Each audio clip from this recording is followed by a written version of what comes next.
No inventário, a maior dor do cônjuge sobrevivente, seja ele o pai ou a mãe, em primeiro lugar, é ter que abrir o inventário no prazo máximo de 60 dias, conforme lei, sob penalidades, e as penalidades são altíssimas. Em segundo lugar, é assumir a função de inventariante, que é uma função muito pesada. Em terceiro lugar, é suportar o alto custo do inventário, que em média é de 20% do valor atualizado do patrimônio, ou seja, sobre o valor atual do mercado. Ficando mais difícil ainda se tiver de vender os bens. E mais difícil ainda se tiver filhos menores ou filhos na fase de estudo. Se não tiver dinheiro para pagar o inventário, a solução é vender o patrimônio para pagar o inventário. Aí vem aquela situação. Se o patrimônio vale R$ 1 milhão, geralmente vai vender com deságio, em média de 20%. Então já perde 200 mil para pagar 200 mil de inventário. Então já teve um prejuízo de 400 mil. Piorando mais ainda, como vendeu o patrimônio, tem que pagar imposto de renda, que chama ganho de capital, que é 15% da diferença do valor da venda com o valor de aquisição. Então por aí você já vê que o prejuízo é altíssimo.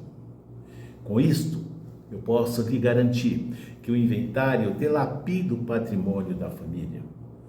O custo do inventário ultrapassa, principalmente quando tem que vender o bem, mais de 40% de prejuízo, empobrecendo a família, reduzindo os filhos de classe social. Com isto, a situação fica tão delicada que as pessoas acabam morando em locais mais distantes ou local mais inferior daquele que estava acostumado. Então, não bastando tudo isto, o cônjuge sobrevivente, que passa a ser o inventariante, perde, ou melhor, o meeiro ou a meeira, perde o domínio sobre o todo do patrimônio que construiu junto com seu amor.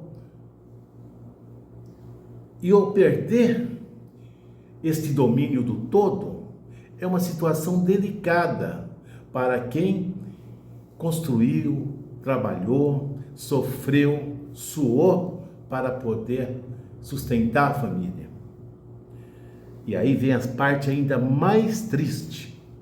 Se precisar fazer qualquer coisa com o patrimônio, aparecer uma oportunidade ou qualquer decisão para tomar, precisa, se tem filhos menores, de autorização judicial.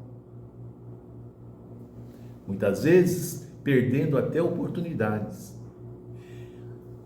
Mas, de qualquer forma, se não for judicial, se todos os filhos são maiores, vai depender sempre de autorização da posição dos filhos, e muitas vezes entra aí noras, genros, para poder tomar uma decisão. E isso é muito delicado. Mas tem como evitar isto.